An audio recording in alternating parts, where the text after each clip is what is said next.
नमस्कार साथियों, स्वागत है आप सभी का आप ही के अपने YouTube channel GK selection point Ramesh मोंड में।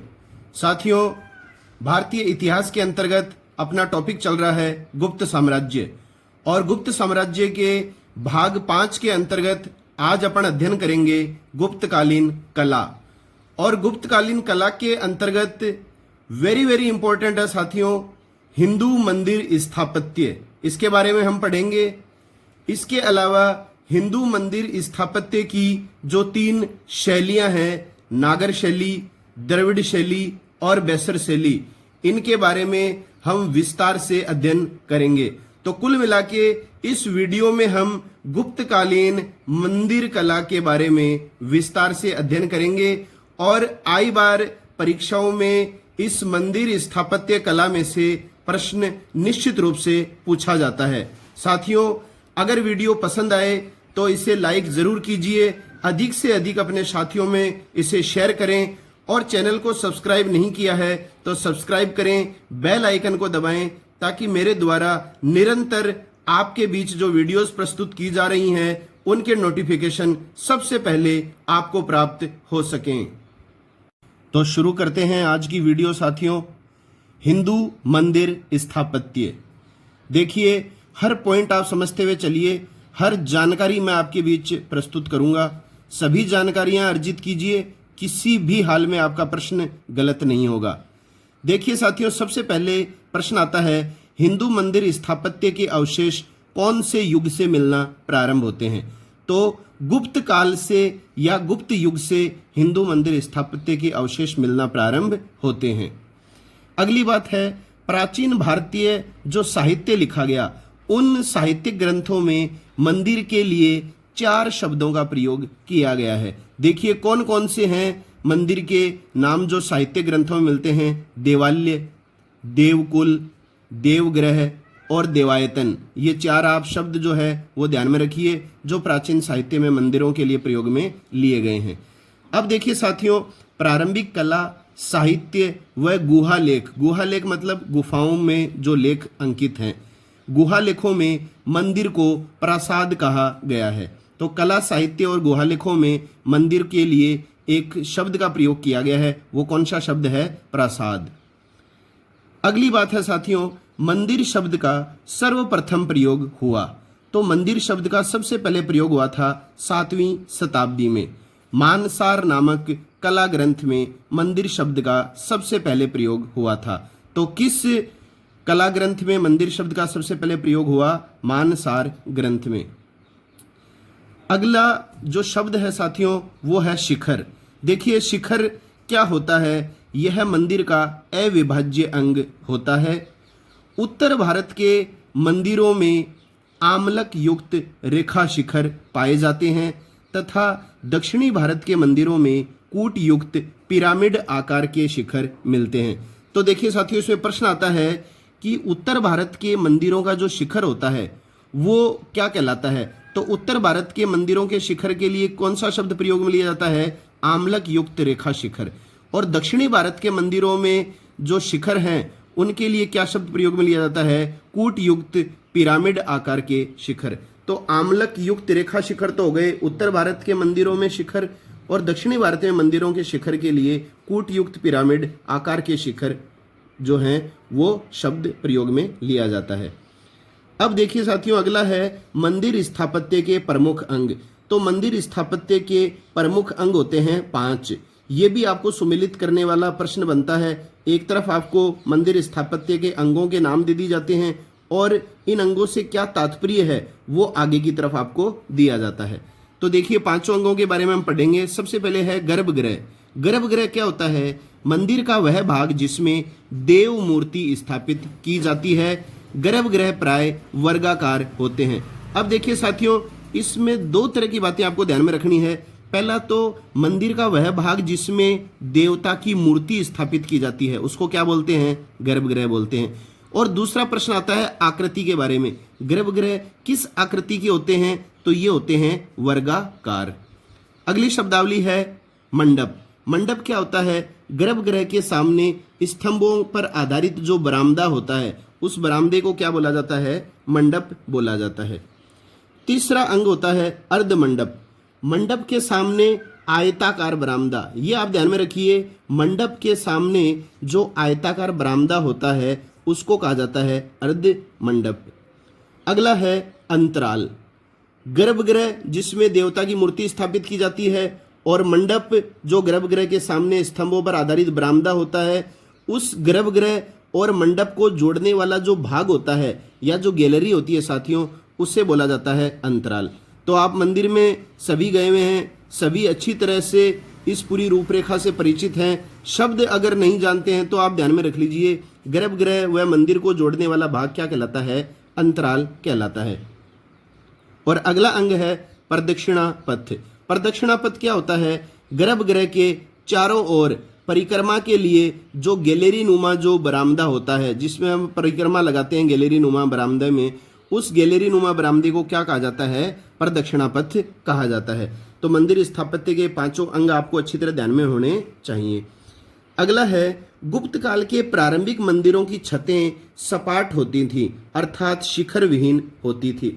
तो ये आपको ध्यान में रखना है कि गुप्त काल के प्रारंभिक जो मंदिर मिले हैं साथियों, उन मंदिरों की जो छतें थी वो एकदम सपाट थी, किसी भी प्रकार के शिखर का उल्लेख मंदिरों में नहीं मिला है। मतलब गुप्त काल के प्रारंभिक मंदिर शिखर युक्त मिले हैं या शिखर विहीन मिले हैं, तो गुप्त काल के प्रारंभिक मंदिरों में शिखर नहीं होते थे, तो शिखर विहीन मंदिर थे प्रारंभ में। अगला आता है, देखिए उदाहरण आता है कि कौन से मंदिर हैं जो शिखर विहीन मिले हैं। शिखर विहीन मंदिर मिले हैं सांची का मंदिर नंबर 17 तथा एरण से प्राप्त विष्णु व वराह के मंदिर इसके उदाहरण हैं। तो गुप्त काल के प्रारंभ में किस प्रकार के मंदिर मिले हैं? शिखर विहीन मंदिर, जिसमें शिखर नहीं होता था और छतें कैसी होती थीं? सपाट होती थी। अब देखिए साथियों, मोस्ट इंपॉर्टेंट इस अध्याय का पॉइंट है वो है आपको 4 मंदिर दे दिए जाएंगे और आपसे पूछ लिया जाएगा निम्नलिखित में से कौन सा शिखर विहीन है और कौन सा शिखर युक्त है। तो पहले अपन पढ़ेंगे शिखर विहीन, क्योंकि प्रारंभिक गुप्तकालीन मंदिर जो थे वो शिखर विहीन थे, उसमें शिखर नहीं होता था। तो शिखर विहीन मंदिरों में उदाहरण है नचना कुठार का पार्वती मंदिर, दूसरा है भूमरा का शिव मंदिर। अब देखिए साथियों, इसमें यह भी आ जाता है नचना कुठार का कौन सा मंदिर गुप्तकालीन है, तो वो है पार्वती मंदिर। और भूमरा का कौन सा मंदिर प्रसिद्ध है? शिव मंदिर। तीसरा है एहोल का लाड खान मंदिर और चौथा है मेगुती मंदिर। तो ये चारों के चारों मंदिर साथियों आपको ध्यान में रखने हैं, ये गुप्तकालीन शिखर विहीन मंदिर हैं और यही उदाहरण जो हैं वो परीक्षाओं की दृष्टि से आपको विशेष रूप से ध्यान में रखने हैं कि एक तो नचना कुठार का पार्वती मंदिर, इसके अलावा जो है भूमरा का शिव मंदिर है, एहोल का लाडखान मंदिर है और मेगुती मंदिर है। ये शिखर विहीन मंदिर है, इनमें शिखर नहीं है। अब देखिए अगली अपन बात करेंगे गुप्त काल के शिखर युक्त मंदिर जिसमें शिखर हैं। अब देखिए सबसे पहला जो पॉइंट है साथियों, ये सबसे ज्यादा परीक्षाओं में पूछा जाता है, देवगढ़ का दशावतार मंदिर। देवगढ़ का जो दशावतार मंदिर है ये जो है ये गुप्त काल का पहला शिखर युक्त मंदिर माना जाता है। तो देवगढ़ का दशावतार मंदिर किसका उदाहरण है? शिखर युक्त मंदिर का उदाहरण है। इसके अलावा कानपुर का भीतरगांव मंदिर भी शिखर युक्त है, बोध गया का महाबोधि मंदिर भी शिखर युक्त है, एहोल का दुर्गा मंदिर भी शिखर युक्त है और शोलापुर का तेर मंदिर। ये पांचों मंदिर आपको ध्यान में रखने हैं, दशावतार मंदिर, भीतरगांव मंदिर, महाबोधि मंदिर, दुर्गा मंदिर और तेर मंदिर। ये सारे के सारे मंदिर शिखर युक्त हैं, मतलब इनमें शिखर है। अगला है गंगा व यमुना की मूर्तियां। ये भी साथियों प्रश्न आता है, गंगा व यमुना की मूर्तियां किस काल की देन है? तो ये गुप्त काल की देन है, आप सभी जानते हैं। और गुप्त काल को जो है वो साथियों कला और साहित्य की दृष्टि से भारत का गोल्डन पीरियड, क्लासिकल पीरियड या स्वर्ण युग कहा जाता है। तो गंगा यमुना की मूर्तियां किस काल की देन है? गुप्त काल की देन है। गुप्तकालीन मंदिरों के प्रवेश द्वारों पर कच्छ पारूढ़ यमुना तथा मकरारूढ़ गंगा की मूर्तियां अंकित हैं। तो प्रवेश द्वारों पर कौन सी मूर्तियां अंकित हैं गुप्तकालीन मंदिरों में? कच्छ पारूढ़ यमुना और मकरारूढ़ गंगा की मूर्तियां अंकित हैं। अब देखिए साथियों, आज की वीडियो का जो अगला भाग है वो है हिंदू मंदिर स्थापत्य की शैलियां। अब तक आपको पता चल गया हिंदू मंदिर स्थापत्य के अंगों के बारे में मैंने आपको बता दिया। इसके अलावा गुप्तकालीन शिखर विहीन मंदिर कौन से हैं, शिखर युक्त मंदिर कौन से हैं। अब अपन बात करेंगे, वेरी इंपॉर्टेंट है, हिंदू मंदिर स्थापत्य की शैलियां। इसमें देखिए साथियों 3 शैलियां होती हैं। उत्तरी भारत की जो मंदिर निर्माण की शैली है उसको कहा जाता है नागर शैली। पहली बात आपको ध्यान में रखनी है। दक्षिणी भारत की मंदिर निर्माण शैली को कहा जाता है द्रविड़ शैली। और उत्तरी भारत और दक्षिणी भारत दोनों की मंदिर निर्माण शैली का जो समन्वय है या अपन कहें नागर व द्रविड़ शैली का जो मिश्रण है उसको कहा जाता है बेसर शैली। तो हिंदू मंदिर स्थापत्य की शैलियां कौन कौन सी हो गई? नागर शैली, द्रविड़ शैली और बेसर शैली। अब देखिए साथियों, इसके अंदर आपको इन तीनों शैलियों के जो मंदिर हैं उनकी विशेषताओं के बारे में पता होना चाहिए। इसके अलावा तीनों शैलियों के मंदिरों के उदाहरणों के बारे में आपको पता होना चाहिए। इसके बाहर कोई प्रश्न नहीं बनता। तो सबसे पहले है नागर शैली। नागर शैली या उत्तरी भारत के मंदिर निर्माण की शैली। बात एक ही है, उत्तर भारत में जितने भी मंदिर बने हैं वो कौन सी शैली में बने हैं? नागर शैली में बने हैं। तो देखिए साथियों, इनकी विशेषता क्या है, आप कल्पना करते रहिए। एक तो देखिए ऊंचा चबूतरा। नागर शैली के मंदिरों की विशेषता है ऊंचा चबूतरा होता है। वर्गाकार गर्भागृह। गर्भागृह आपको पता है जिसमें देव मूर्ति स्थापित की जाती है और वो किस आकृति का होता है ये भी मैं आपको बता चुका हूँ, वर्गाकार होता है। और मंडप के आगे जो बरामदा होता है वो किस आकृति का होता है, जिसको अपन अर्ध मंडप बोलते हैं, वो होता है आयताकार। ठीक है, तो वर्गाकार गर्भगृह होता है, ऊंचा चबूतरा होता है नागर शैली के मंदिरों में। गर्भगृह से जुड़ा हुआ प्रदक्षिणा पथ होता है। प्रदक्षिणा पथ आप जानते हो, चारों तरफ जो परिक्रमा करते हैं अपन, वो प्रदक्षिणा पथ होता है। इसके अलावा रेखा शिखर जो कि गर्भगृह का क्रमशः ऊंचाई की ओर घटता हुआ रूप है। मतलब जैसे जैसे ऊंचाई की ओर जाएंगे तो आकार जो है वो घटता हुआ चला जाएगा। अब देखिए नागर शैली के प्रमुख मंदिरों की अपन बात करेंगे साथियों। आपको विशेष रूप से तो मंदिर का नाम ध्यान में रखना है। कई बार क्या होता है, इन मंदिरों के संदर्भ में बात ही पूछ लेता है, जैसे कौन से वंश के शासकों ने बनवाया, किस शासक ने बनवाया, तो ये भी आप विशेष रूप से ध्यान में रखिए। नागर शैली के मंदिरों में सबसे पहले अपन बात करेंगे खुजराहो के मंदिर। तो खुजराहो के मंदिर किन शासकों के द्वारा निर्मित हैं? पहला प्रश्न यही बनता है।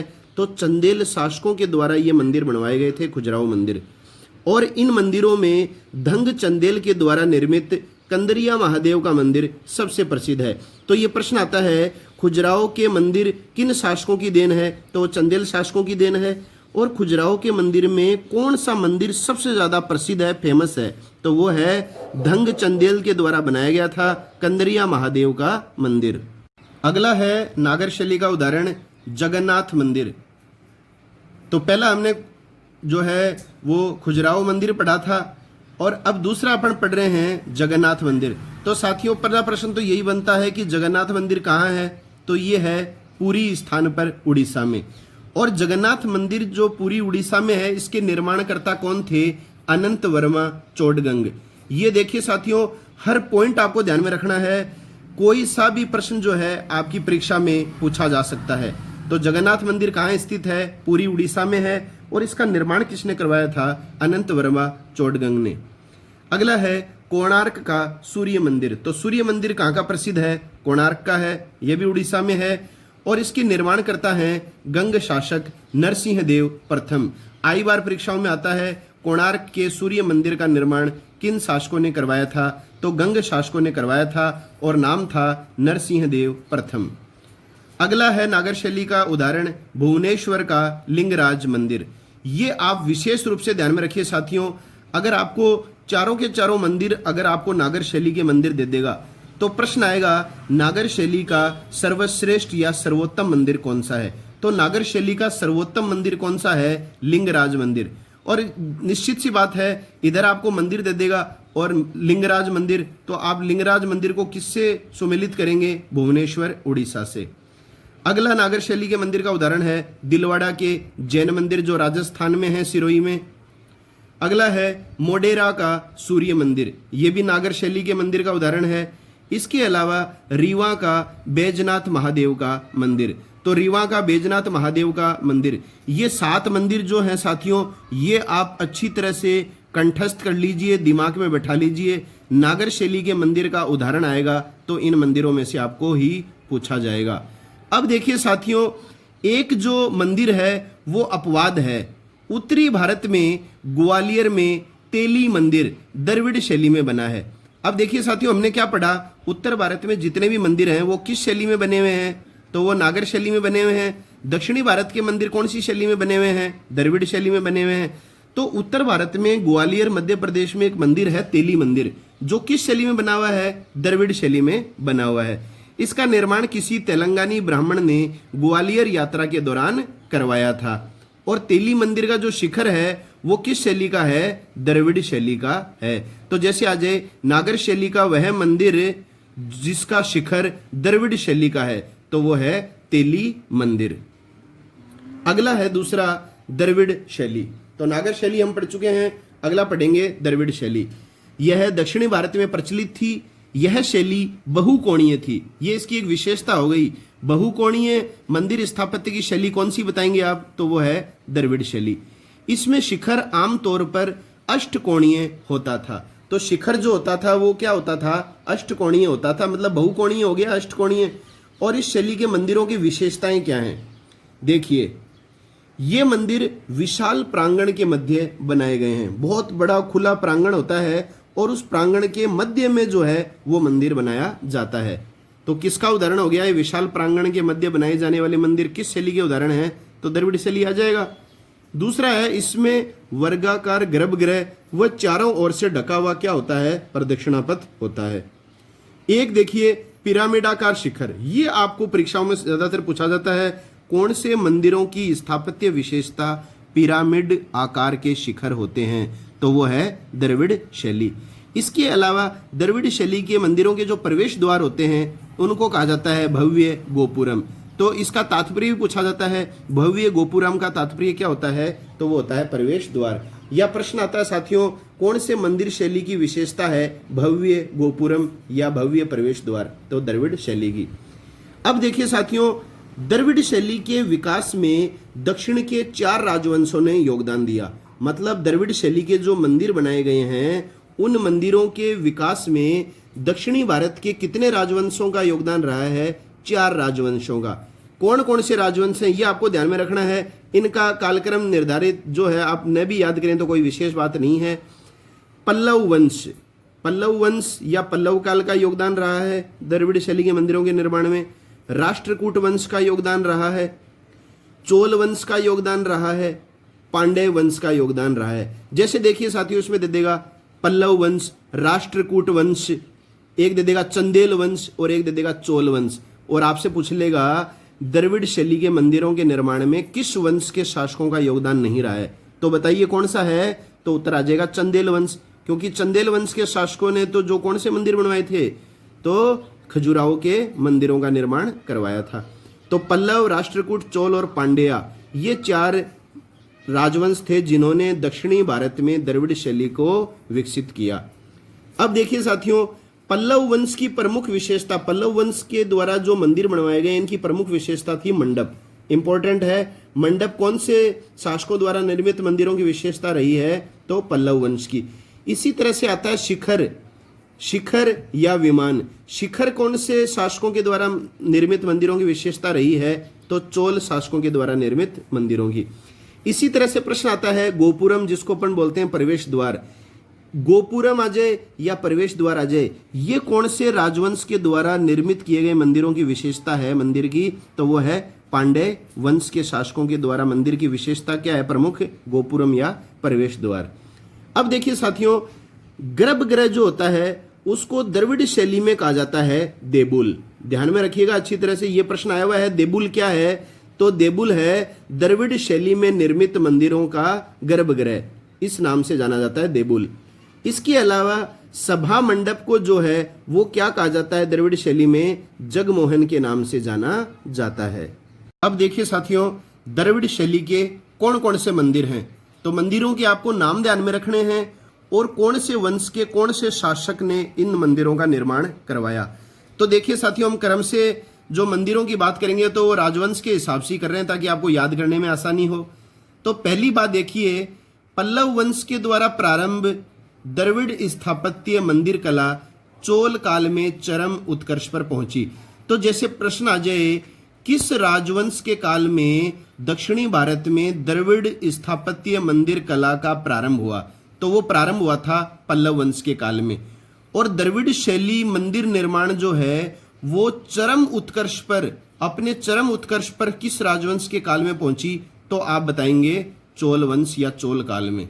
ठीक है, तो सबसे पहले देखो पल्लव वंश के शासकों ने कौन कौन से मंदिर बनवाए। महाबलीपुरम में एकाश्मक रथ मंदिरों का निर्माण कांची के पल्लव शासक नरसिंह वर्मन प्रथम ने करवाया। आई बार परीक्षाओं में साथियों एक न एक प्रश्न जो है वो हिस्ट्री में इन मंदिरों के संदर्भ में पूछा जाता है, या तो नागर शैली के पूछेगा या द्रविड़ शैली के।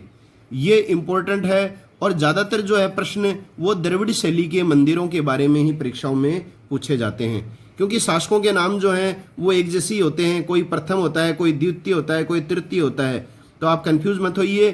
पल्लव वंश का शासक था नरसिंह वर्मन प्रथम।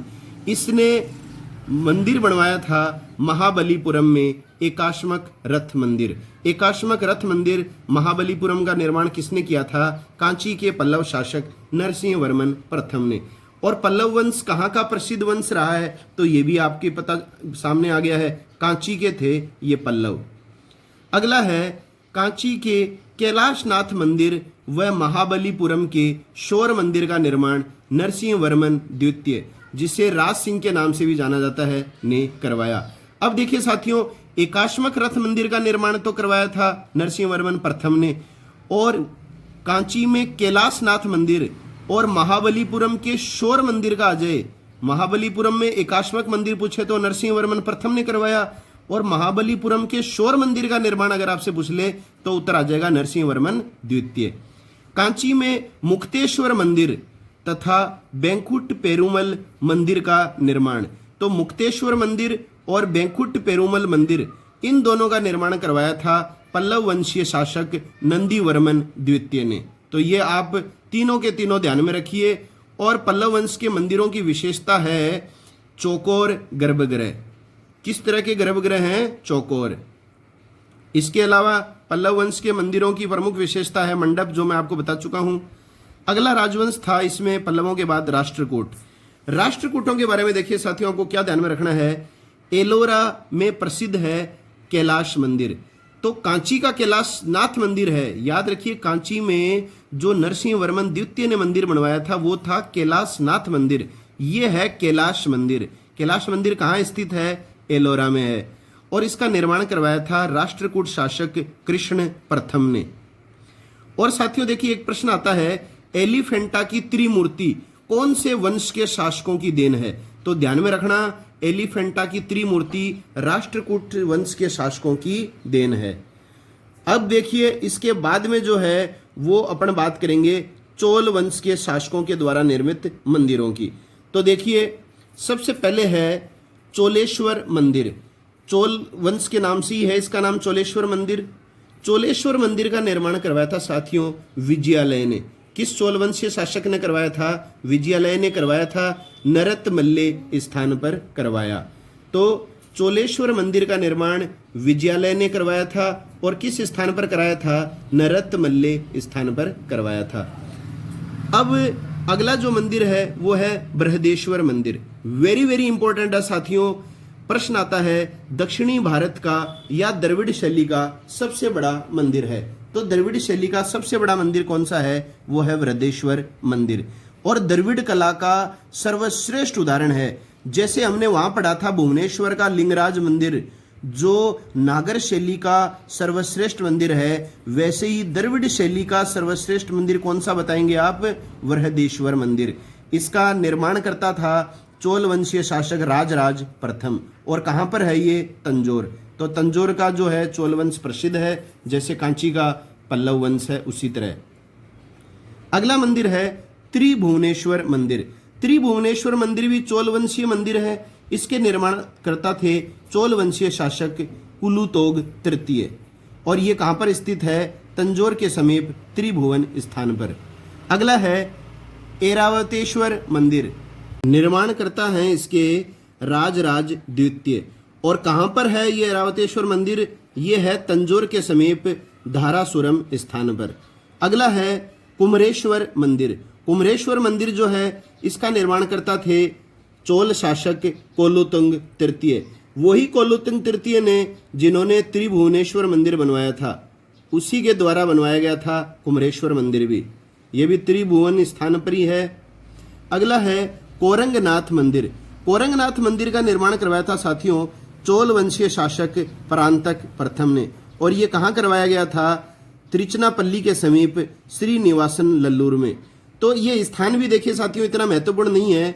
आप सबसे पहले तो द्रविड़ शैली के मंदिरों के नाम याद करिए और कौन से शासक ने इनका निर्माण करवाया, ये है अति महत्वपूर्ण। तो कोरंगनाथ मंदिर किसके द्वारा बनवाया गया? परांतक प्रथम के द्वारा। एक बार दोबारा देख लीजिए क्योंकि चोल वंश के बारे में ज्यादातर परीक्षाओं में प्रश्न आता है। सबसे पहला था चोलेश्वर मंदिर जिसका निर्माण विजयालय ने करवाया था।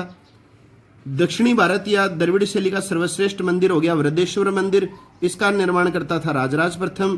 त्रिभुवनेश्वर मंदिर बनवाया कोलुतुंग तृतीय ने। ऐरावतेश्वर मंदिर किसने बनवाया? राजराज द्वितीय ने। कुमरेश्वर मंदिर किसने बनवाया? तो कुलोतुंग तृतीय ने बनवाया। और कोरंगनाथ मंदिर किसने बनवाया था? परांतक प्रथम ने। अब देखिए साथियों, फर्ग्यूसन के द्वारा एक कथन दिया गया था, वो आपको विशेष रूप से ध्यान में रखना है।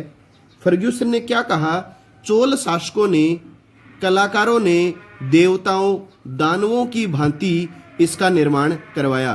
तो चोल शासकों ने जो मंदिर बनाए थे उन मंदिरों को फर्ग्यूसन ने कहा है देवताओं की भांति निर्माण। तो देवताओं की भांति इन मंदिरों का निर्माण करवाया गया था चोल शासकों के द्वारा।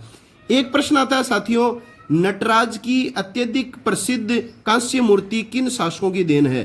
तो नटराज की मूर्ति जो है वो शिव की कांस्य मूर्ति है और बहुत ही अत्यधिक प्रसिद्ध है ये नटराज की शिव की कांस्य मूर्ति।